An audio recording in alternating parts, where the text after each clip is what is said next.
గ్రంథం పాత నిబంధన యెషయా గ్రంథం 55వ అధ్యాయంలోని ఒకసారి మనం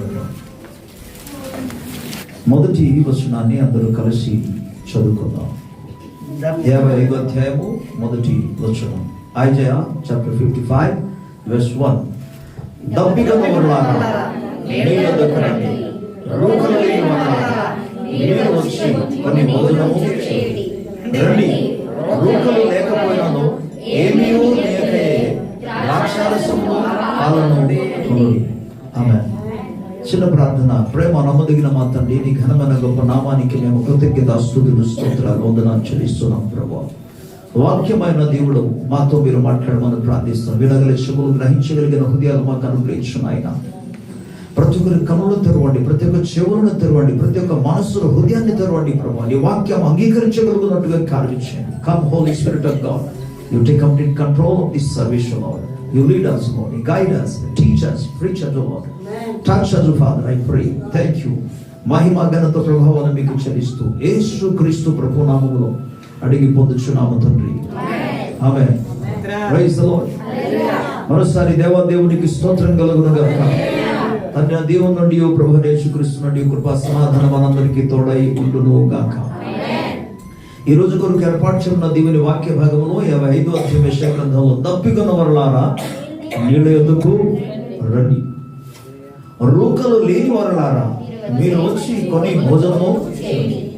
రండి, రూకలు లేకపోయినను ఏమీ నీయకయే ద్రాక్షారసమును పాలను కొనుడి. ప్రభుకి స్తోత్రం.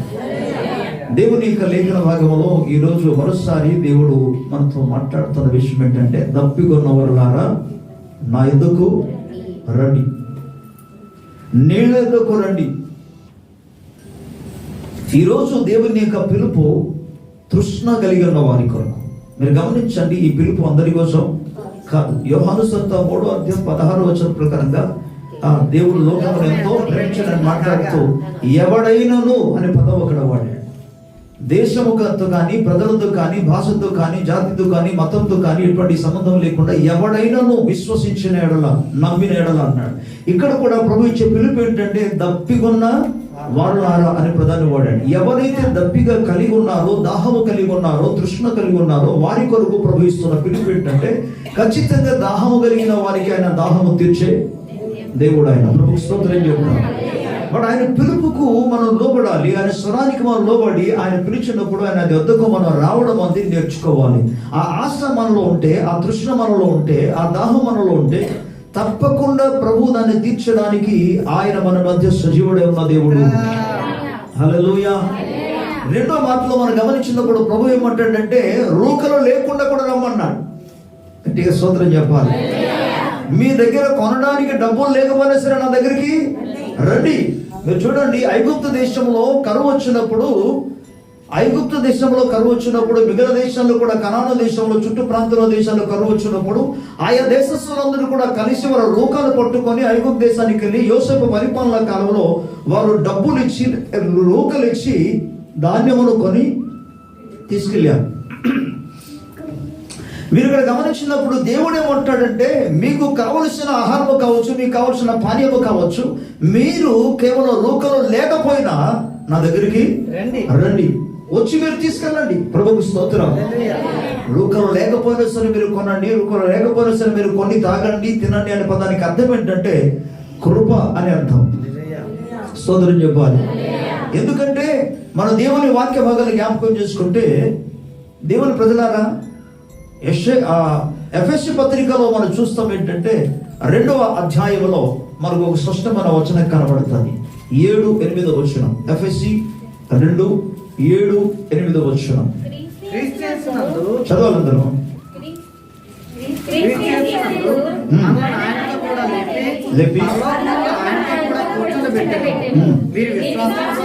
మీరు విశ్వాసము ద్వారా కృప చేతనే రక్షింపబడి ఉన్నారు. ఇది మీ వలన కలిగినది కాదు, ఇది కేవలము దేవుని అనగా దేవుని వరము, అనగా దేవుని యొక్క కృప వరము అని అర్థం. మనము పొందుకున్న రక్షణ, మనం పొందుకున్న ఒక విమోచన, మనం పొందుకున్న ఒక క్షమాపణ, మనం పొందుకున్న ఒక విడుదల, మనం పొందుకున్న ఒక నీతి, మనం పొందుకున్న ఒక పరిశుద్ధత దేవునికి సంబంధించిన యొక్క స్టాండర్డ్ మనము కేవలము కృప వలన మాత్రం పొందుకున్నాం. అంటే మనం డబ్బులు చెల్లించి వెల చెల్లించి రక్షణ పొందుకోలేము. మనము వెల చెల్లించి విమోచన పొందుకోలేదు. మనము డబ్బులు చెల్లించి క్షమాపణ పొందుకోలేదు. ప్రభుకు స్తోత్రం చెప్తాం. హల్లెలూయా. దేవుడు మనకు ఉచితముగా అనుగ్రహించాడు. మరోసారి దేవుడు మనకు తన కృప వలన ఉచితముగా, ఇది క్రియల మూలంగా కలిగింది కాదు. శారీరకంగా ఫిజికల్ గా మనం భౌతికంగా డబ్బులు ఇచ్చిన ద్వారా దేవుడు ఇవ్వలేదు. ఒకవేళ రక్షణ పొందుట, క్షమాపణ పొందుకుంటుట ఒకవేళ డబ్బు వలన మాత్రం కొనేదైతే ధనవంతులు మాత్రం రక్షణ పొంది ఉండేవారు. కానీ దేవుడు మనందరినీ ప్రేమించాడు. మనం చేయలేమని, మనం ఇవ్వలేమని, మన దగ్గర వెల లేదని, డబ్బు లేదని ప్రభు ముందుగా తెలుసు కనుక ఒక మాట సామెతలో కీర్తన గ్రంథంలో, ఏ విధము చేత తన సహోదరుడిని ఒకడు విమోచించలేడు. ఎవరు కూడా విమోచించలేరు. దేవుడి ఆ విమోచన కార్యాన్ని మొదలు పెట్టి కార్యమును జరిగించి ఉచితముగా మనకు బదులుగా, మనకు ప్రతిగా ప్రభుకు స్తోత్రం చెప్పాలి. మన పక్షముగా, మన స్థానంలో ఆయన మరణించాడు. ఏమని యేసు ప్రభు కోసం ఇచ్చారా? డబ్బులు ఇచ్చారా? లేదా మీరు ప్రార్థన చేశారా? ప్రభు నా స్థితి ఏ విధంగా ఉన్నది, నా కోసం మరణించమని ఎవరైనా మొరపెట్టారు? నా కోసం నేను ఏదో ఒకటి చేయమని ప్రార్థన చేశారు? నథింగ్. దేవుడే స్వయంగా. అందుకే కీర్తన ఆ యొక్క యోహాను రాసిన మొదటి పత్రికలో 4వ అధ్యాయంలో మనం చదువుకుంటే రాయబడింది ఏంటంటే, మనము ఆయనను ప్రేమించదమని కాదు, కానీ ఆయనే మొదట మనలను ప్రభుకు స్తోత్రం కలుగును. దేవుడే ముందు మనల్ని ప్రేమించాడు. ఆ ప్రేమను బట్టి తన కృపను అనుగ్రహించాడు. ఆ కృప ద్వారా మనం ఉచితముగా మనము రక్షణ పొందుకున్నాం. ప్రభుకు స్తోత్రం. ఇప్పుడు కూడా దేవుడు ఏమైనా మాట్లాడుతుంది ఇక్కడ, ఉచితముగానే, రూకల లేకుండానే మీరు రండి. నీకు ఉండవలసింది ఏంటో తెలుసా? ఒక విశ్వాసికి ఉండవలసింది, ఒక భక్తునికి ఉండవలసింది ఏంటంటే, దేవుని బిడ్డలకు ఉండవలసిందంటే కేవలము దాహం. దేవుని సన్నిధానికి వెళ్ళాలని ఒక దాహం అనుకున్నాను. ప్రభుకు స్తోత్రం. అటువంటి దప్పిగొన్న వారికి ఆయన పిలుస్తున్నాడు. దప్పిగొన్న వారులారా నీళ్ళు ఎందుకు రండి. ఎందుకంటే దేవుడు జీవ జలుపు ఊటైన దేవుడు ఆయన. ప్రభుకు స్తోత్రం. ఆయన వద్దకు వెళితే ఆయన ఏ విధంగా తీరుస్తాడంటే పక్కన పెట్టేస్తే ఆయన తప్పకుండా నీ దాహం ఆయన తీరుస్తాడు. ఆయన స్తోత్రం. యేసు ప్రభు మాట్లాడుతూ ఏమన్నాడంటే, నా యొద్దకు వచ్చిన వారు మరి ఎన్నడూను దప్పిగొనడు. స్తోత్రం. అంటే ఆ జీవితానికి కావలసిన ప్రతి దాహమును తీర్చగలిగిన సమర్థము కలిగిన దేవుడు ఆయన. ప్రభుకు స్తోత్రం కలుగును. హల్లెలూయా, హల్లెలూయా. ఈవెన్ దేవుడు దాహము తీర్చడానికి దేనినైనా చేయగలడు. వాటికి ఎల్లక మునుపు మనం ఎటువంటి దాహము కలిగి ఉండాలంటే, భక్తులలో కొంతమంది దాహము కలిగి ఉన్నారు. పరిశుద్ధ గ్రంథంలో మనం గమనించినప్పుడు వారు మనకు కనబడతాడు. వారిలో ఒక వ్యక్తి ఎవరంటే, కీర్తన 42వ కీర్తన మొదటి వచనాలకు ఒకసారి పని పెడతాం. ప్రభుకు స్తోత్రం. మొదటి 2 వచనాలు చదువుకుందాం. కీర్తన 42 మొదటి 2 వచనాలు. దుప్పి నీటి వాగుల కొరకు ఆశపడినట్లుగా దేవా నీ కొరకు నా ప్రాణము. ప్రభుకు స్తోత్రం చెప్పాలి. హల్లెలూయా. దుప్పి నీటి వాగుల కొరకు ఆశపడినట్లుగా. ఎవరి కోసం ఈ దాహం? ఇక్కడ భక్తుడు ఏమంటాడంటే, దేవా నీ కోసమే నాకు దాహం. నాలో ఉన్న హృదయంలో దాహం ఏంటంటే, తృష్ణ ఏంటంటే, నేను నిన్ను దర్శించాలి, నేను నిన్ను చూడాలి, నేను నీతో కలుసుకోవాలి, నేను నీతో మాట్లాడాలి, నేను నీ దగ్గర ప్రార్థన చేయాలి. ప్రభుకు స్తోత్రం చెప్పాలి. హల్లెలూయా. ఇటువంటి దాహము కలిగిన వారిని తప్పకుండా దేవుడు వారి దాహాన్ని తీరుస్తాడు. మనం ఏదో ఆదివారం ఒకవేళ వాతావరణం ఈరోజు వీళ్ళకి ఉన్నందుకు చాలా మంది రాలేదు. మొత్తానికి మనం గమనించండి, ఒక వాతావరణం బాగుంది అనుకోండి, ప్రభు మందిరానికి వచ్చినప్పుడు ఏ ఉద్దేశంతో ఎలాగొస్తారు? అందరూ కూడా ఈరోజు ఆదివారం కాబట్టి మన ప్రభు మందిరానికి వెళదామని మాత్రం వస్తారు. కాదు, నువ్వు దేవుని సంఘానికి వచ్చినప్పుడు ఒక ఆశతో రావాలి, తృష్ణతో రావాలి. ఈ రోజు నేను ఎలాగైనా సరే ప్రభువును కలుసుకోవాలి, ప్రభువును నేను దర్శించాలి, ఎలాగైనా సరే నేను ప్రభు సంఘానికి వెళ్ళాలి. ఎలాగైనా ఇక్కడ తృష్ణ కూడా అవసరం. ఏ తృష్ణయే నీవు కలిగి ఉన్న తృష్ణయే నిన్ను నడిపిస్తుంది. ప్రభుకు స్తోత్రం. హల్లెలూయా. భక్తుడు అంటాడు, నిరంతరము నీతో నేను జీవించాలని ఆశే నన్ను ఇలా బ్రతికించుచున్నది. తనకున్న ఆశ ఏంటంటే నిరంతరము దేవునితోనే జీవించాలని. ప్రభు స్తోత్రం. ప్రభు సన్నిధానికి వెళ్ళడానికి మనకు ఆశ ఉండాలి. తృష్ణ కలిగిన వారిని మార్గం తెరుస్తాడు దేవుడు. ప్రభు సన్నిధానికి వెళ్ళాలని ఆశ కలిగిన వారికి, లేదా ఆ దాహము కలిగిన వారి కొరకు ప్రభు ద్వారాలు తెరుస్తాడు. తన ముందు ఎటువంటి అడ్డంకాలను సరే ఆయన చీల్చివేస్తాడు ఆయన. ప్రభుకు స్తోత్రం కలుగును. హల్లెలూయా.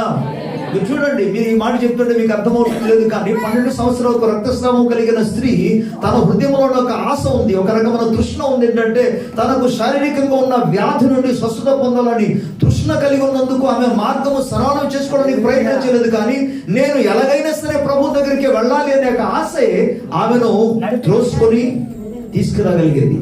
స్తోత్రం. అంత ఈజీగా తన జీవితంలో యేసు ప్రభు దగ్గరికి వెళ్ళడానికి అంత సులువైన విషయమా? కాదు. ప్రజలు అనేక మంది, వందల కొలది, వేల కొలది ప్రజలు అడ్డుగా ఉన్నారు. వాళ్ళందరూ కూడా చూసుకొని ముందుకు వెళ్ళాలి, కానీ తన ఆశయే ప్రభు ముందుకు నడిపించగలిగింది. తన తృష్ణ. ప్రభుకు స్తోత్రం.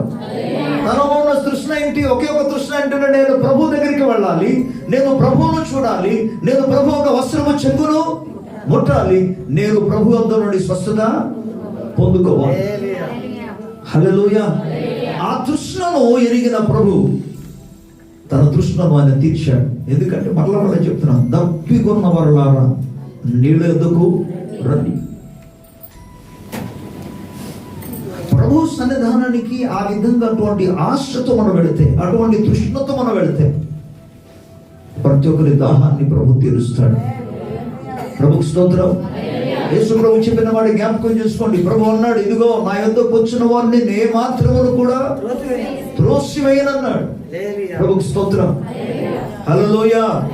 దేవుని మందిరానికి ఆశతో వచ్చిన వాళ్ళందరి పట్ల దేవుడు తన కృప, తన కనికరమును, తన దయను అందరికీ ఆయన అనుగ్రహించాడు.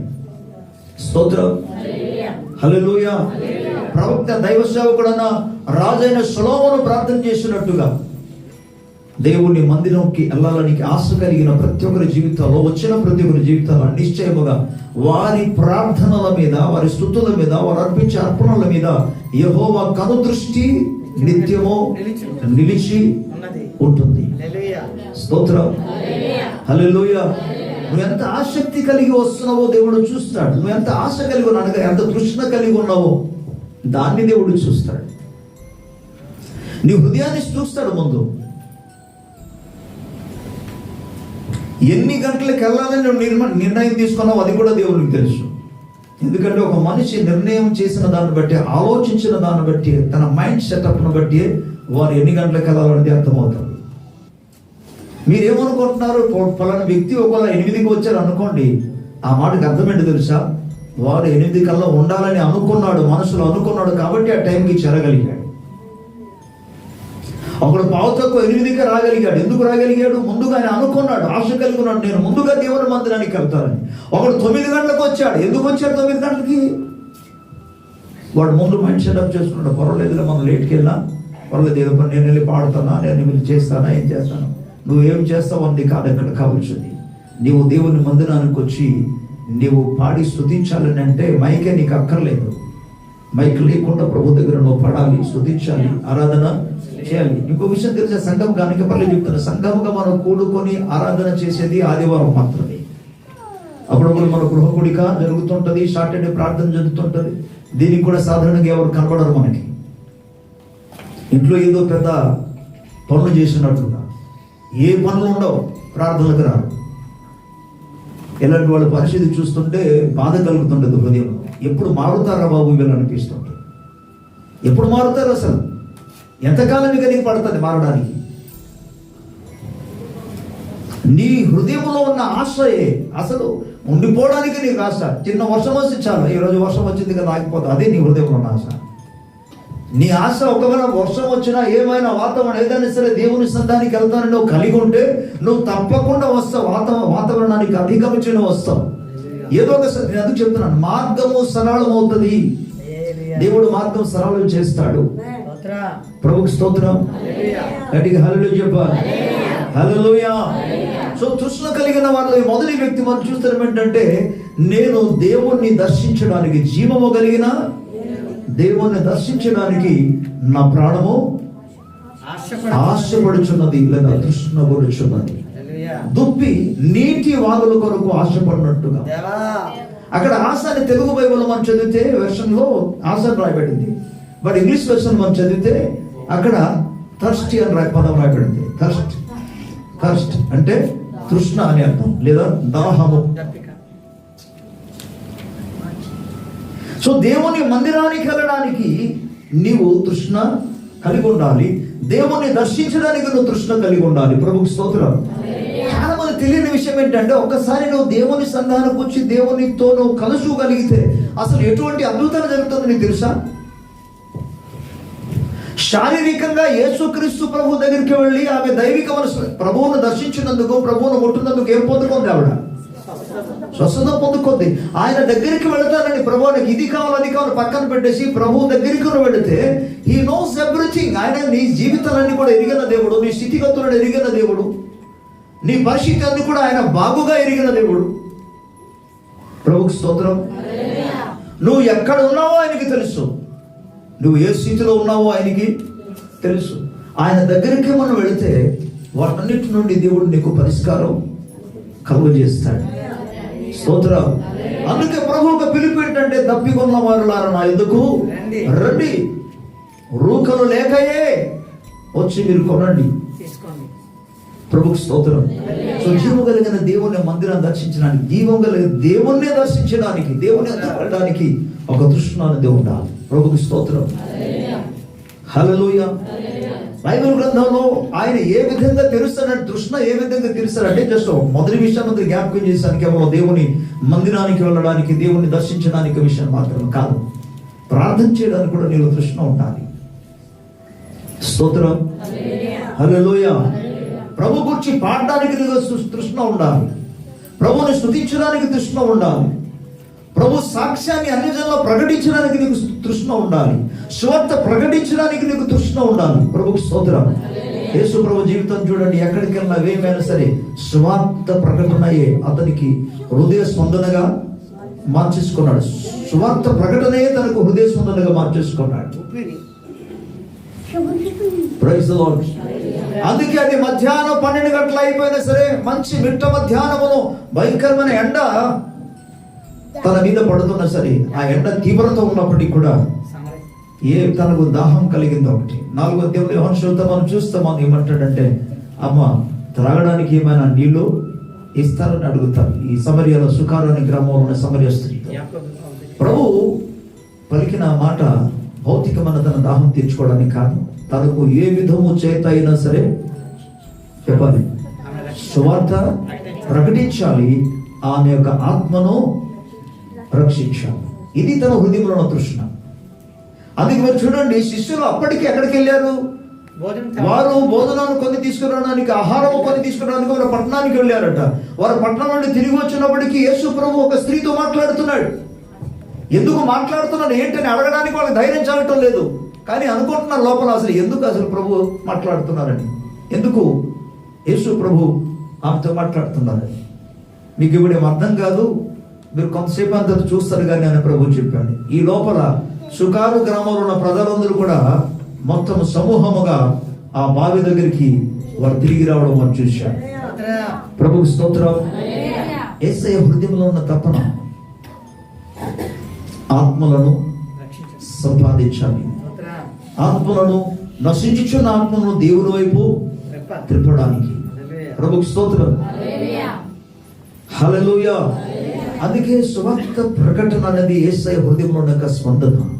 ప్రజలను దేవుని యందుకు నడిపించిన మంది, రక్షణలోనికి నడిపించిన మంది, సత్యంలోనికి నడిపించిన మంది ఆయన హృదయంలో ఉన్న స్పందన. ఈరోజు నువ్వు సువార్త ప్రకటించగలిగిన స్పందన నువ్వు కలిగి ఉన్నావు, ఆశ తృష్ణ కలిగి ఉన్నావా? చాలా మంది అన్యులు చేస్తున్న ఆ పండుగల దగ్గరికి వాళ్ళతో కూడా వెళ్ళి కలిసిపోతారు, వాళ్ళకి సహాయం చేస్తారు. మరి కొంతమంది ఉన్నారు, నేను చేయను కానీ మీరు చేయండి అని డబ్బులు ఇచ్చిన వాళ్ళు కూడా ఉన్నారు. సిగ్గుండాలి.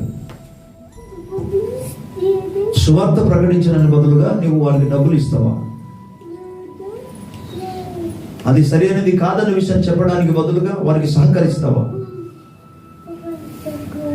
నిజ దేవుణ్ణి ఎరిగిన నీవు సత్యాన్ని నువ్వు బోధించాలి, సత్యాన్ని ప్రకటించాలి, సత్యం వారికి తెలియజేయాలి. సువార్త వెలుగు వారి మీద ప్రకాశింపబడాలి.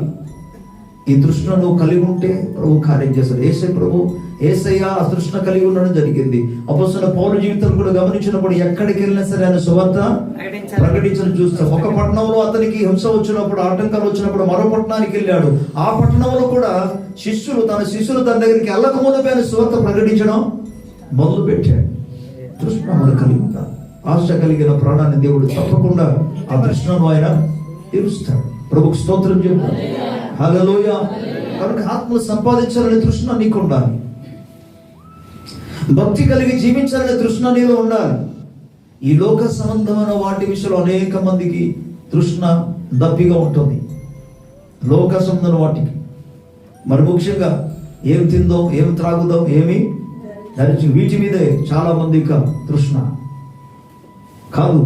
దైవికమైన వాటి యందు నువ్వు తృష్ణ కలిగి ఉంటే దేవుడు ప్రతి అవసరతులైనా తీరుస్తాడు. భౌతికమైన అవసరాలు తీరుస్తాడు, ఆత్మ సంబంధమైన అవసరతులు ఆయన తీరుస్తాడు. ఎందుకంటే ఆయన సర్వ సంపదలు కలిగిన దేవుడు. ఆయన ప్రభుకు స్తోత్రం చెప్తాం గట్టిగా హల్లెలూయా. దేవుడు ఏ విధంగా అద్భుత కార్యం చేస్తాడంటే ఆయన కొరకు మన తృష్ణ కలిగి ఉంటే మార్గాన్ని తెరుస్తాడు. నేను ప్రభువు మహాకృప వలన ఇంగ్లీష్ టు తెలుగు తర్జుమా చేస్తుంటాను. మేము చర్చికి వెళ్తే అది నా పని. వినండి. అయితే నేను తర్జుమా చేస్తాననే విషయము పాల్ గారికి తెలియదు. ఫస్ట్ పాల్ గారికి తెలియదు. ఒకరోజు అలా కూర్చున్నాం. రక్షణానంద గారు రాలేదు. ఫస్ట్ రక్షణానంద గారు తర్జుమా చేస్తుంటారు, చేసేవారు. రాలేదు. బహుశా అది బైబిల్ స్టడీ అనుకుంటాను. కూర్చున్నాను. పాస్టర్ గారు చెప్తున్న మాట అంతా కూడా నాకు అర్థమైపోతుంది. ఇంగ్లీష్లో చెప్పే ప్రతి మాట నాకు అర్థమైపోతుంది. ఆ తర్వాత ఆ పదాలు కూడా వచ్చేస్తుంది. అర్థం అవడం వేరు, తర్జుమా చేయడం వేరు. అర్థమైన వాళ్ళందరూ కూడా చేస్తారని అర్థం కాదు, కానీ పదాలు వచ్చేస్తుంది. సో నేను అలాగే కూర్చున్నట్టు లోపల ఆ పదాలను వచ్చేస్తుంది. ఆయన ఏమో రాలేదు. పాస్టర్ గారు ఒకటే ఇంగ్లీష్లో మాట్లాడుతున్నారు. తను సరిగ్గా ఫ్లో రావట్లేదు. ఇంగ్లీష్లో తెలుగు సరిగ్గా ఫ్లో రావటం లేదు. నాకేమో లోపల ఎలా ఉందంటే నేను చెప్పేస్తానని ఒక వచ్చేస్తుంది, నాకు వచ్చేస్తుంది అంతే. ఆ విధంగా నన్ను చూసి నాకు గమనించాడు. ఆయన ఆత్మల వివేచన వరం కలిగిన దైవసేవకుడు ఆయన. అందుకు నన్ను చూసిన తర్వాత మాట్లాడుతూ అరుణ్ రమ్మని చెప్పాడు. నేనేమనుకుంటున్నా, ఆ పదాలన్నీ అర్థమైపోతుంది కాబట్టి నాకు పిలిస్తే నేను తర్జుమా నిలబడిపోతానని నేను అనుకుంటున్నాను. అంటే నాలో ఉన్న తృష్ణ ఏంటి? నేను తర్జుమా చేద్దామని పిలిస్తే వెళ్దాం అనుకోండి. నిజానికి నాకు భాష రాదు, కానీ దేవుని యొక్క ఆత్మ అని అందుకుంటున్నాం. మనం ఆ తృష్ణ కలిగి ఉంటే దేవుడు ఆ సమయానికి ఆయన పిలుస్తాడు. అని అంతే. ప్రభు పిలుస్తాడు. నేను ఊహించలేదు, నేను చెప్పలేదు, నేను చేయి కూడా ఎత్తలేదు. పాస్టర్ గారు నేను తర్జుమా చేస్తానని కూడా ఎత్తలేదు, కానీ ఆయనే పిలిచాడు. నిలబడ్డాను, ధైర్యంగా నిలబడిపోయాను, చెప్పడం మొదలు పెట్టాను. స్తోత్రం. ఇంతవరకు చెప్తూనే ఉన్నాను, తర్జుమా చేస్తూనే ఉన్నాను. పిలిచిన ప్రతి స్థలానికి వెళ్తాను, పాస్టర్ గారితో కలిసి పరిచర్య చేస్తుంటాను. వినండి, నేను ఇప్పుడు చెప్పేది ఏంటంటే, నేను తర్జుమా చేయాలని యొక్క తృష్ణ నాలో ఉన్నది కనుక ప్రభు నా కోసం ద్వారం తెరిచి, నేను చెప్పకపోయినా సరే ప్రభుయే ఏర్పాటు చేశాడు. ప్రభుకు స్తోత్రం చెప్పాలి. నేను చెప్పేది ఒకటే, మనం తృష్ణ కలిగి ఉంటే దేవుడు అద్భుత కార్యం చేస్తాడు. స్తోత్రం. హల్లెలూయా. ఈరోజు ఏదైనా సరే, అది పాడడానికి కావచ్చు, స్తుతించడానికి కావచ్చు, ఆరాధన చేయడానికి కావచ్చు, వాయిద్యములు వాయించడానికి కావచ్చు, అవన్నీ నాకు రాదు, కానీ నాకు స్కేల్ కొట్ట వేయగలను నేను. ఎనీ స్కేల్, ఎవరు ఏం పాడినా సరే, ఏ స్కేల్ ఎత్తినా సరే, వాళ్ళు స్కేల్ చెప్పకపోయినా నేను టప్పని పడేస్తాను. ఎక్కడ ఉండాలి మనకి? ఆ తృష్ణ ఉండాలి అంతే. ఆ తృష్ణ ఉంటే ఏదైనా మనం చేయాలి. దేవుడు దైవికమైన వాటి విషయంలో మనం ఏం చేసినా తృష్ణ కలిగి ఉంటే ఆయన తీరుస్తాడు. ఆమేన్. అయితే కొద్దిగా భౌతికమైన వాటి గురించి కూడా కొద్ది మాటలు మీకు జ్ఞాపకం చేస్తాను. ప్రభుకు స్తోత్రం చెప్పాలి గట్టిగా హల్లెలూయా. నీవు కలిగి ఉండవలసింది కేవలము తృష్ణ తృష్ణ తృష్ణ మాత్రమే. దైవికంగా ఈవెన్ భౌతికంగా మీకు అవసరమైన వాటి కొరకు మీరు తృష్ణ కలిగి ఉంటే ప్రభు నిశ్చయముగా ఆ ఆశను నెరవేరుస్తాడండి ఆయన. ప్రభుకు స్తోత్రం. ఎలా నెరవేరుస్తాడు అని అంటే మన యెషయా గ్రంథంలో మనం చూస్తే 41వ అధ్యాయము 17-18 వచ్చిన ఒకసారి మనం చూసుకుందాం. యెషయా గ్రంథము 41వ అధ్యాయం 17-18 వచ్చిన. ప్రభుకు స్తోత్రం. హల్లెలూయా. Thank you Jesus. ఇంకా తేలగా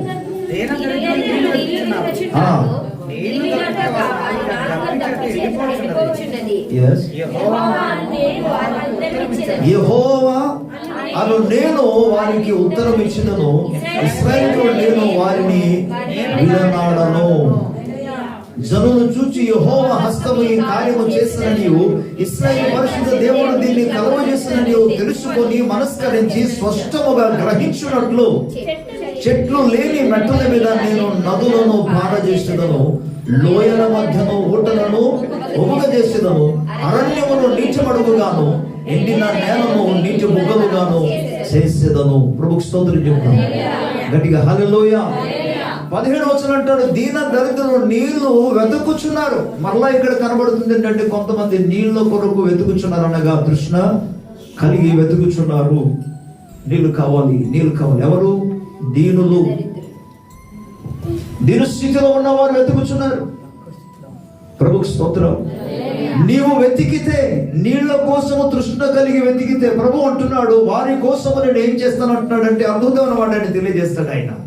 వారు నీళ్లు దొరకక, మీరు చూడండి 17 వచ్చిన నెక్స్ట్ లైన్ లో, నీళ్లు దొరకక వారి నాలుక దప్పి చేత అంతగా వారు దప్పికొన్నారు. అందుకు దేవుడు అంటున్నాడు నేను వారికి ఉత్తరము ఇస్తాను. ప్రభుకు స్తోత్రం. వారు దప్పి నిమిత్తము నీళ్లు లేక వారి యొక్క నాలుకలు ఎండిపోతున్న పరిస్థితిలో నా సముఖంలో చేసిన మొర నేను ఆలకించి వారి మొరకు నేను జవాబు ఇస్తాను. ఏ విధంగా చేస్తానంటే ఇది కేవలము యెహోవా వలన మాత్రము జరిగిందని, ఆయన నా దాహము తీర్చాడని, ఆయన నాకు విడుదల చేశాడని, ఆయనే నన్ను స్వస్థపరచాడని, ఆయన నన్ను ఆశీర్వదించాడని, ఆయన నన్ను విడిపించాడని, ఆయన నన్ను కాపాడాడని, ఆయన నాకు సహాయం చేశాడని, ఆయన నన్ను ఆశీర్వదించాడని. ప్రభుకు స్తోత్రం. వారు తెలుసుకున్నట్లుగా నేను ఎడారులలో నదులు కలుగజేస్తాను. ప్రభుకు స్తోత్రం. ఎడారులో అసలు నీళ్లు దొరకడమే కష్టం, కానీ ప్రభు అంటున్నాడు ఎడారుల్లో కూడా నదులు కలుగజేస్తానంట. గట్టిగా స్తోత్రం చెప్పాలి. ఎడారులో నీళ్లు దొరకడమే కష్టం. మనకు తెలుసు ఒక వ్యక్తి 21వ అధ్యాయం ఆదికాండంలో 21వ అధ్యాయం 6వ వచనంలో మనం చూస్తాం. హాగారు నీళ్ల కోసం ఎంతగానో వేదన పడింది. ప్రభుకు స్తోత్రం చెప్తాం గట్టిగా హల్లెలూయా. 21వ అధ్యాయం 19వ వచనం రాయబడి ఉంటుంది. ఆ వచనములో ప్రభు ఏమంటాడంటే హాగారు విషయంలో మాట్లాడుతూ ఒక చక్కటి విషయం చెప్తాడు. చదవాలి. మరియు దేవుడు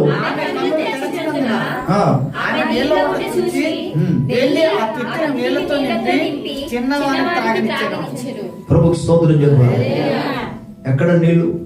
మనం తెలుసు అంతకు ముందు హాగారు తన కుమారుడైన ఇష్మాయేలు కొరకు నీళ్లు లేక దాహము కలిగి దప్పికొని దేవుని సముఖంలో ఎంతగా కన్నీరు కార్చామో మొరపెట్టిందో, ప్రార్థన చేసిందో పరిశుద్ధ గ్రంథం మనకి జ్ఞాపకం చేస్తుంది. ఎంత వెతికినా సరే రాతివేత దూరంలో అంటే తన కుమారుని ఒక పొద దగ్గర అక్కడ పెట్టేసి, ఆ దూరంలో పెట్టేసి తన దుఃఖమును, తన బాధను, తన స్థితిని చూడలేక ఆమె ఇటువంటి తిరుగుతుంది. ఎక్కడైనా నీళ్లు దొరుకుతుందేమో అన్న ఆశతో ఆమె మొరపెట్టిందంట ప్రభు సముఖంలో. అదే సమయంలో బైబిల్ మనకి ఏం చెప్తుందంటే ఇష్మాయేలు కూడా దేవుని దగ్గర మొరపెట్టాడని రాయబడింది. ఆ బాలుని యొక్క మొర దేవుడు ఆలకించాడని రాయబడి ఉంటుంది. ప్రభు స్తోత్రం కలుగును. దేవుని సముఖంలో ఆ సమయంలో నీళ్లు కావాలి, నీళ్లు కావాలని అంతగా తృష్ణ కలిగి మొరపెట్టినందుకు ఈమె ఏడుస్తున్న ఏడుపును చూసి ప్రభు దూత హాగారుతో మాట్లాడుతున్నారు, భయపడొద్దు, నీ కుమారుడిని నేను గొప్ప జనంగా చేస్తాను, నీ కుమారుడిని నేను ఆశీర్వదిస్తాను, వాడేదో చనిపోతున్నాం అనుకుంటున్నావు కాదు, దిగో అని ప్రభు ఆమె కన్నులు తెరవగా ప్రభుకు స్తోత్రం చెప్పాలి. నీకు రావలసిన స్వస్థత నీకు దగ్గరే ఉన్నది. హలో, నీకు రావలసిన స్వస్థత నీకు దగ్గరే ఉంది. నీకు రావలసిన విడుదల నీకు దగ్గరే ఉన్నది. నీకు రావలసిన ఆశీర్వాదం నీ దగ్గర ఉంది. ఆమెకు ఆ సమయానికి రావలసిన నీళ్లు ఊట దగ్గరే ఉంది. కానీ విషయం ఏంటి తెలుసా, దేవుడు కన్నులు తెరిచే వరకు ఆమెకు అది కనబడలే. దేవుడు తన కన్నులు తెరవగా అక్కడ కనబడింది, పక్కనే కనబడింది. ప్రభు స్తోత్రం. ఇంతకు ముందు ఆమె కొన్ని మీటర్ల దూరాలు, దగ్గర కొన్ని మీటర్ల దూరాలు ఆమె తిరిగి వచ్చేసింది, కనబడలే. కానీ జస్ట్ ప్రభు కన్నులు తెరిచేటప్పటికి దగ్గరే. ప్రభుకి స్తోత్రం చెప్తాం గట్టిగా హల్లెలూయా. నీ ఉన్న స్థలములోనే దేవుడు ఊటను కలుగ చేయడానికి సమర్థవంతుడన్న దేవుడు ఆయన. నీకు దాహం ఉండాలి. హల్లెలూయా. నువ్వు దాహము కలిగి ఉంటే ఎడారులో కూడా నీ కొరకు దేవుడు ఊటను కలుగ చేస్తాడు. ఆ కలుగ చేసే ఊట కేవలం నీ దాహమును తీర్చడం మాత్రం కాదు. నమ్మితే స్తోత్రం చెప్పాలి. నెక్స్ట్ పదం ఏంటి తెలుసా, నీ దాహము మాత్రము కాదు, అనేకుల దాహము తీర్చగలుగునట్లుగా దేవుడు ఊటను కలుగ చేస్తాడు. స్తోత్రం. వినండి, నీకు దాహముగా ఉన్నదని చెప్పేసి దేవుడు గ్లాస్ నీళ్ళు ఇచ్చేసి సరిపోయిందా బాబు, పర్లేదా అని ఆయన దేవుడు కాడైనా. ఆయన ఊటని కలుగ చేస్తాడు. గ్లాస్ నీళ్ళు ఇచ్చే దేవుడు కాడైనా. సమృద్ధి. ప్రభుకు స్తోత్రం. యోహాను సువార్త 10వ అధ్యాయం 10వ వచనం అంటాడు, దొంగతనం చేయడానికి, హత్య చేయడానికి, నాశనం చేయడానికి మరి దేనికి రాడు, నేనైతే అవి జీవమును సమృద్ధి జీవము వాటికి కలుగునట్టుగా. స్తోత్రం. సమృద్ధి జీవాన్ని ఇచ్చే దేవుడు, సమృద్ధి జలాన్ని ఇచ్చే దేవుడు. నీ దాహమును తీర్చి అనేకల దాహాన్ని తీర్చగలుగునట్టుగా దీవించగలిగిన దేవుడు ఆయన. ప్రభుకు స్తోత్రం. హల్లెలూయా. ప్రభు సముఖంలో ఆశతో ప్రార్థన, తృష్ణతో ప్రార్థన చేసిన వాళ్ళందరి పట్ల దేవుడు వారి దాహాన్ని ఆయన తీర్చుతూ వచ్చాడు. హల్లెలూయా. ఇజ్రాయెల్ ప్రజలు దేవుని సముఖంలో మొదలుపెట్టారు. నీళ్లు లేని ఒక ప్రాంతానికి వచ్చారు వాళ్ళు. దీన్ని మనం నిర్గమకాండ 17వ అధ్యాయంలో 6వ వచనంలో మనం చూస్తాం. అదేవిధంగా సంఖ్యాకాండంలో కూడా 20వ అధ్యాయంలో మనకు కనబడుతుంది. 20వ అధ్యాయం 19వ వచనంలో మనం గమనిస్తున్నప్పుడు అక్కడ 2 సందర్భాల్లో ఒక విషయం రాయబడి ఉంటుంది. 17వ అధ్యాయం కానీ, నిర్గమకాండం 17వ అధ్యాయం కానీ, సంఖ్యాకాండం 20వ అధ్యాయం కానీ, ఈ 2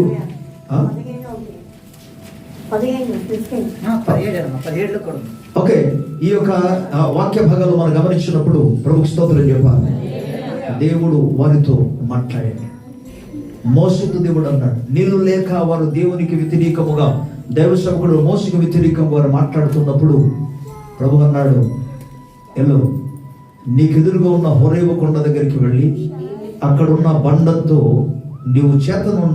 నువ్వు ఏ కర్ర చేత అయితే సముద్రమును 2 పాయలు చేశావో, ఏ కర్రతో అయితే ఐగుప్తు దేశంలో అద్భుత కార్యములు చేశావో, అదే కర్ర పట్టుకొని వెళ్ళి ఆ బండ మీద నువ్వు కొడితే నీకు సమృద్ధి అయిన జలము వస్తుంది. ప్రభుకు స్తోత్రం చెప్పాలి. గట్టిగా హల్లెలూయా చెప్పాలి. మరోసారి స్తోత్రం. ఇది మనకు ఏం నేర్పిస్తుంది? బండలో నుండి దేవుడు నీరు ప్రవహింపజేశాడనే పదానికి అర్థం ఏంటి? ఏమి నేర్పిస్తుంది మనకది? గట్టిగా స్తోత్రం చెప్పాలి. హల్లెలూయా, హల్లెలూయా. దేవుడు ప్రియులారా, నీ కోసము దేవుడు బండ నుండి కూడా నీరు ప్రవహింప చేయగలిగిన. గట్టిగా స్తోత్రం చెప్పాలి. హల్లెలూయా. నిర్గమకాండం 20 అధ్యాయాలు, సంఖ్యాకాండం 20 అధ్యాయాలు మీకు జ్ఞాపకం చేసిన ఈ వచనం మాత్రం మీకు చూపించడానికి ఆశిస్తున్నాను నేను. ప్రభుకు స్తోత్రం కలుగును గాక. హల్లెలూయా. రైట్, 10వ వచనం నుండి చదువుకుందాం. తర్వాత మోషే అహరోనును ఆ బండ ఎదుట సమాజమును పోగు చేస్తున్నప్పుడు అతడు వారితో, ద్రోహులారా వినుడి, మేము ఈ బండలో నుండి మీ కొరకు నీళ్లు తెప్పింపవలన అనెను. అప్పుడు మోషే తన చెయ్యి ఎత్తి 2 మార్లు ఆ కర్రతో ఆ బండను కొట్టగా నీళ్లు సమృద్ధిగా ప్రవహించెను, జనమును పశువులను త్రాగేను. ప్రభుకు స్తోత్రం చెప్తాం గట్టిగా హల్లెలూయా. వీళ్ళ 10వ వచనములో మనం చూసుకున్నప్పుడు, 11వ వచనం చూస్తున్నప్పుడు దేవుడు నీళ్లు సమృద్ధిగా అనుగ్రహించాడు. మొత్తానికి ఈ నీళ్లు త్రాగక మునుపు వారి స్థితి ఏ విధంగా ఉంది? వారికి నీళ్లు దొరకలేనందుకు వారు తృష్ణతో కేకలు వేశారు, మొర పెట్టారు. మోస దగ్గర వచ్చి బ్రతమాలుకున్నారు. కొంతమంది సణుగుతున్నారు, రకరకాలుగా మాట్లాడుతున్నారు. కానీ ఆ విధంగా వారు ప్రవర్తించడానికి కారణం ఒకటి ఏంటంటే వారికి కలిగిన తృష్ణ. నీవు దేవుని కొరకు, దేవుని సంధి కొరకు దైవికంగా, భౌతికంగా నువ్వు ఎటువంటి తృష్ణ కలిగి ఉన్నా సరే, వాక్యానుసారముగా ఎటువంటి తృష్ణ నువ్వు కలిగి ఉన్నా సరే, ఆ తృష్ణను తీర్చడానికి దేవుడు నంబర్ 1 ఆయన ఎడారిలో నుండి నదులు పారజేస్తాడు. ప్రభుకు స్తోత్రం. నంబర్ 2 ఆయన బండను చీల్చి సమృద్ధి జలాన్ని అనుగ్రహిస్తాడు. ప్రభుకు స్తోత్రం. 2 అసాధ్యమైనది. ఎడారిలో నీళ్లు దొరకడం అసాధ్యము, బండలో నుండి నీరు ప్రవహించడం కూడా అసాధ్యమే. కానీ దేవుడు నీ దాహం తీర్చడానికి ఏదైనా చేయగలడు. ప్రభుకు స్తోత్రం. నీ దాహం తీర్చడానికి బండను సహితమైన చీలుస్తాడు ఆయన. ఆయన నమ్మదగిన దేవుడు. న్యాయాధిపతుల గ్రంథంలో 15వ అధ్యాయంలో మనం చూసుకుంటే అక్కడ కూడా సంసోను జీవితంలో ఒక్కసారిగా చూడరా, ఆయన గాడిదగా పచ్చి దవడతో 1000 మందిని చంపిన తర్వాత అలసిపోయాడు. అలసిపోయి దేవుని దగ్గర ప్రార్థన చేస్తున్నాడు, ప్రభువా ఇంతమందిని చంపడానికి నువ్వు కృపనిచ్చావు, శక్తినిచ్చావు, బలమిచ్చావు, నీకు స్తోత్రం. అయితే నేను ఇప్పుడు అలసిపోయిన ప్రభువా, ఈ సమయంలో కానీ శత్రువులు నా మీదకి వచ్చారు అనుకోండి, నేను వారి చేతికి చిక్కుపోతాను ప్రభు. అయ్యా కనికరించమని దేవుని సముఖములో వేడుకున్నాడు. ప్రభుకు స్తోత్రం. ఆ సమయంలో అతి భయంకరముగా తనకి నీరు కావాలనే తృష్ణ, భయంకర తృష్ణాన్ని కలిగి ఉన్నది. ప్రభు వాక్యం సెలవిస్తుందంటే దేవుడు లేహిలో ఉన్న ఒక గోతిని, గట్టిగా స్తోత్రం చెప్పాలి, గట్టిగా స్తోత్రం. లేహిలో ఉన్న ఒక గోతిని దేవుడు తీర్చాడు. ఆ గోతుని చీల్చిన వెంటనే దానిలో నుండి నీరు. ఇప్పుడు ఎవరో వచ్చి సంసోనుకి సహాయం చేసిన వాళ్ళు ఎవరు లేరు అక్కడ. అరే బాబు అలిసిపోయావు అని చెప్పేసి నీరు తాగడానికి ఇచ్చేవాళ్ళు అక్కడ ఎవరు లేరు.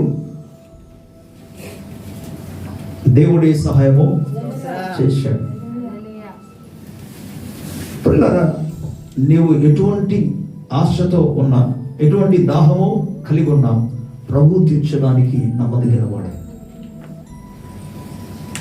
యోహాను సువార్త 7వ అధ్యాయంలో 37-38 వచ్చిన రాయబడిన ప్రకారంగా ఆ పండుగలలో మహాదినమైన మొదటి పండుగ ప్రథమ దినమందు ఆ దినాల్లో ప్రభు ప్రకటిస్తూ బిగ్గరగా కేకలు వేస్తేమంటే, ఎవడైనా తప్పికొన్నాడలా నా యొద్దకు వచ్చి దప్పిగా తీర్చుకొనుడి. స్తోత్రం. హల్లెలూయా. నా యందు విశ్వసించిన వారి కడుపులో నుండి లేఖనము చెప్పినట్లుగా జీవ జలములు పారునని బిగ్గరగా. ప్రభుకు స్తోత్రం. ఈవెన్ ప్రియులారా, పరిశుద్ధాత్మను పొందుకోవడానికి ఒక తృష్ణ అనేది, ఆశ అనేది కలిగి ఉండాలి. స్తోత్రం. అక్కడ చెప్తున్న మాట యోహాను సువార్త మనకు చదువుకున్న ఈ యొక్క 7వ అధ్యాయంలో మనం చూసుకున్న లేఖన భాగంలో ప్రభు చెప్పేది ఏంటో తెలుసా? నువ్వు తృష్ణ దేనికోసం కలిగి ఉండాలి? పరిశుద్ధాత్మను గురించిన తృష్ణ నువ్వు కలిగి ఉండాలి. స్తోత్రం. హల్లెలూయా. నీ తృష్ణయే నిన్ను తీర్చగలుగున్నట్టుగా, ప్రభు చేత తీర్చబడినట్టుగా ప్రభు కార్యము చేస్తాడు. ప్రభుకు స్తోత్రం. ఎంతమంది ప్రభువునందుకు ఆశతో వెళ్ళారో వాళ్ళందరి పట్ల దేవుడు కార్యం చేశాడు. స్తోత్రం.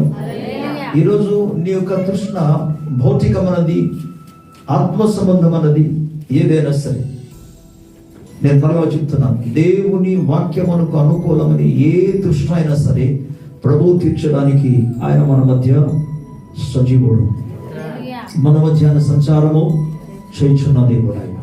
ప్రభుకు స్తోత్రం చెప్పండి. హల్లెలూయా. కాబట్టి ప్రభు అంటున్నారు, రూకలు లేకయే నీళ్ళు ఎందుకు? రండి నా దగ్గర వచ్చి మీరు కొని తీసుకురండి, తాగండి. ప్రభు దగ్గర సమృద్ధి ఉంది.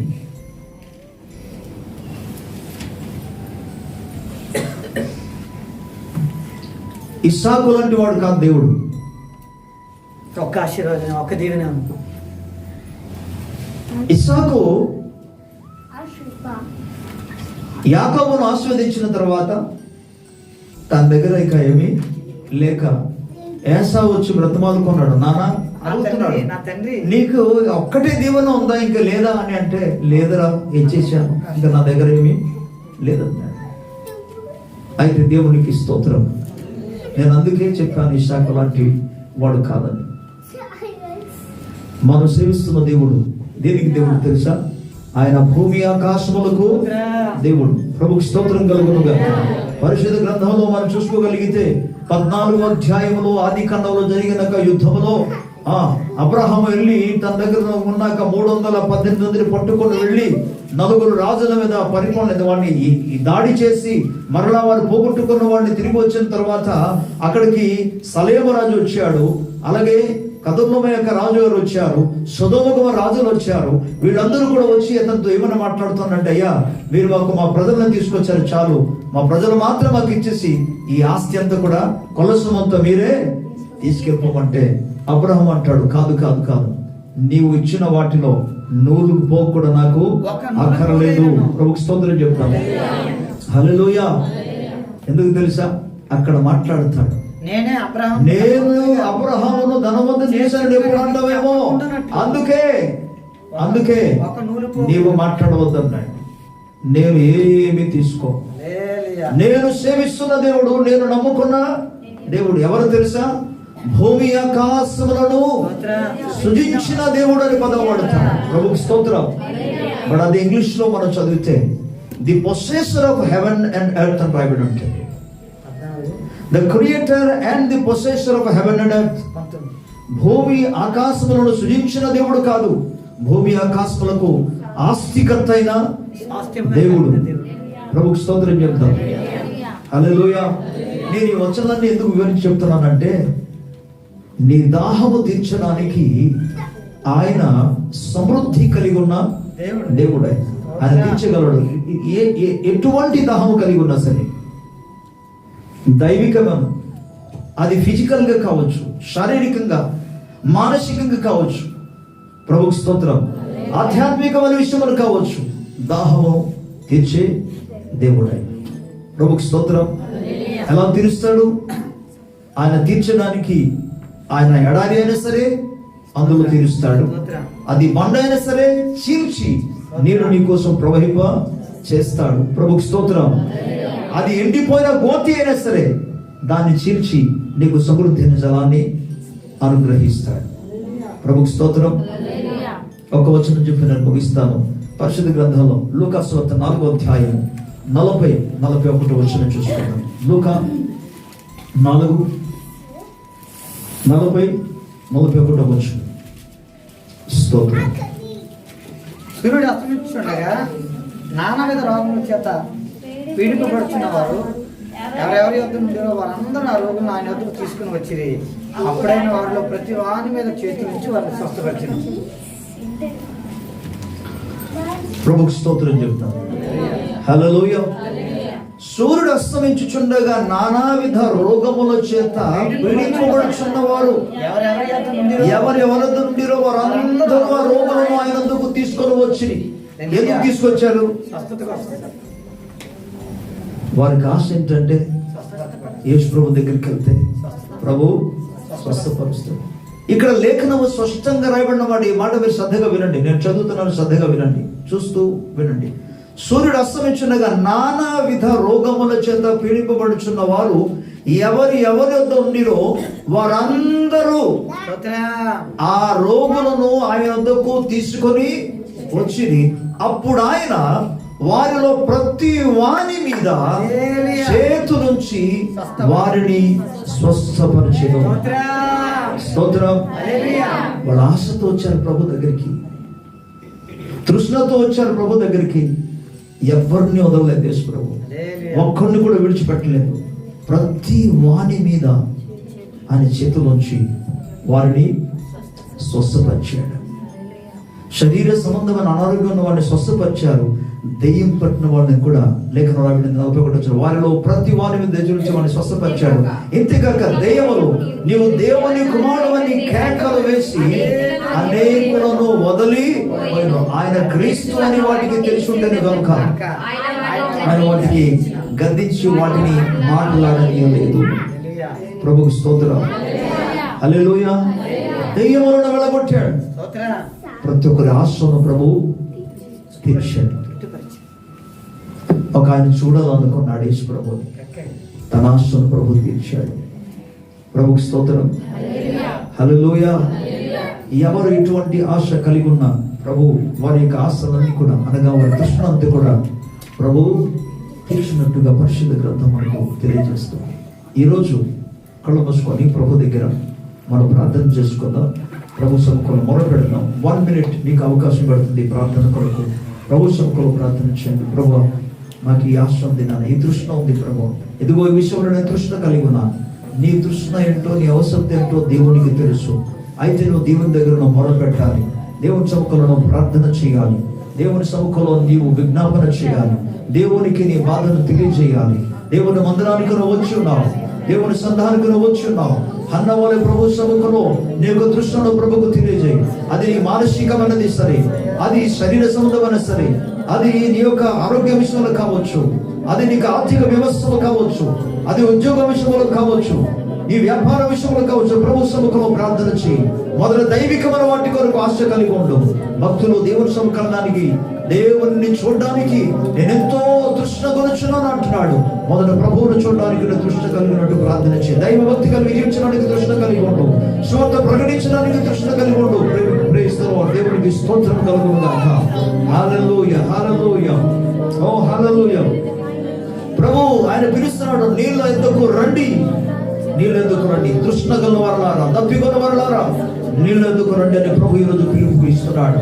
నువ్వు ప్రభు సముఖంలో ప్రార్థించు. ఈ రోజు దేవుడు ఒక అద్భుత కార్యం నీ జీవితంలో చేస్తాడు. మరలా చెప్తున్నాను, ఈ రోజే దేవుడు నీ జీవితంలో అద్భుత కార్యం చేస్తాడు. ఆయన నీ కోసమైన ఎడార్లో త్రోవను కలుగు చేస్తాడు, నదులను కలుగు చేస్తాడు, బండను సహితము చీల్చి సమృద్ధి జలాన్ని నీకు అనుగ్రహిస్తాడు. అప్పుడు నీవు మాత్రం కాకుండా నీతో పాటు ఉన్న జనులు, అక్కడ రాయబడిన ప్రకారం పశువులన్నీ కూడా వారు సమృద్ధిగా తాగారని తృప్తి చెందిన లేఖలో రాయబడింది. ఈరోజు ప్రభు నిన్ను ఆహ్వానిస్తున్నాడు. నువ్వు ఏమి తృష్ణ కలిగి ఉన్నావో ప్రభుకు తెలియజేయి. Whatever it may be, ప్రభు అద్భుతం చేయడానికి నమ్మదగిన వాడు. మన మధ్య సజీవుడు ఆయన, మన మధ్య జీవించు సంచారం చేస్తున్న దేవుడు ఆయన. ఈరోజు నీతో మాట్లాడుచున్న దేవుడు ఆయన. హల్లెలూయా. నీ మొరను ఆలకించి, అక్కడ ఇశ్రాయేలు ప్రజలకు మొరను దేవుడు ఆలకించి అద్భుతం చేసిన రీతిలో, హల్లెలూయా. సంసోను మొరను ఆలకించి దేవుడు అద్భుత కార్యం చేసిన రీతిలో, హాగారు మొరను ఆలకించి దేవుడు అద్భుతమైన రీతిలో దాహం తీర్చిన రీతిలో, నీ కొరకు ఆయన కొండలను చీల్చి అద్భుతమైన రీతిలో అని సహాయం చేయబోతున్నాడు ఆయన. హల్లెలూయా. స్తోత్రం నీకు వందనాలు. వండర్ఫుల్ గాడ్, నీకు వందనాలు ప్రభు. దేవా, ఈ మాటలు బట్టి నీకు స్తోత్రం, నీ వాక్కును బట్టి నీకు వందనాలు. నీ మాటలు ప్రతి ఒక్క హృదయంలో యేసు క్రీస్తు నామములో నాటబడిన ఆయన ఫలించును గాక అని ప్రకటిస్తున్నాను. నీ ప్రజల ప్రతి దాహము తీర్చబడును గాక నాయన. మానసికంగా ప్రభువైనా, శారీరకంగా ఉన్న ఆరోగ్యమైన దాహమునైనా యేసు క్రీస్తు నామములో తీర్చబడును గాక నాయన. వైద్యుల కంటే అతీతముగా కార్యం చేసే దేవుడవు నాయన. హల్లెలూయా. నీకు స్తోత్రం ప్రభు. మీరు మహత్కార్యం చేయమని వేడుకుంటున్నాను. యేసు క్రీస్తు నామములో గర్భఫలము తెరవబడును గాక అని ప్రకటిస్తున్నాయినా. యేసయ్య నీకు వందనాలు, స్తోత్రం నాయన. ఆర్థిక వ్యవస్థలోని ప్రజలు దీవించబడుదురు గాక నాయన. దేవా, నీకు వందనాలు నాయన. జాబ్ కొరకు ఎదురు చూస్తున్న వారి జీవితంలో అయినా వారి తృష్ణను ప్రభావం మీరు తీర్చమని నాయన. బెస్ట్ జాబ్ అని వారికి అనుగ్రహించమని ప్రార్థిస్తున్నామయ్యా. వివాహం కొరకు ఎదురు చూసిన బిడ్డల జీవితంలో ప్రభావ బెస్ట్ పార్ట్నర్ మీరు దాయించమని మేము ప్రార్థిస్తున్నామయ్యా. ఓ లార్డ్ గాడ్, నీకు వందనాలు. దైవికంగా నీ ప్రజలు ఎదురు చూచినట్టుగా నాయన ప్రార్థన కొరకు ఎదురు చూచేవారు నాయన. ఆత్మను సంపాదించిన తృష్ణ కలిగిన వారు ప్రభు నాయన. హల్లెలూయా. ఇతరులకు ఆశీర్వాదకరంగా ఉండాలని తృష్ణ కలిగిన వారి యొక్క దాహము యేసు క్రీస్తు ప్రభు నామములో తీర్చబడును గాక నాయన. తండ్రి, నీకు వందనాలు. మీరు కలుగొచ్చండి ప్రభు, దాహం తీర్చండి అయ్యా. పరిశుద్ధాత్మతో నింపమని వేడుకుంటున్నాను. నిత్యము ఊగుచున్న నీటి ఊట వలె మార్చము నాయన. నీరు కట్టిన తోట వల్ల మార్చునాయన. స్తోత్రం, మహిమ మీకే, ఘనత ప్రభావం మీకే. యేసు ప్రభు నామములో అడిగి పొందుచున్నాము తండ్రి, ఆమేన్. Praise the Lord. God bless you. ప్రభువు దీవించును గాక.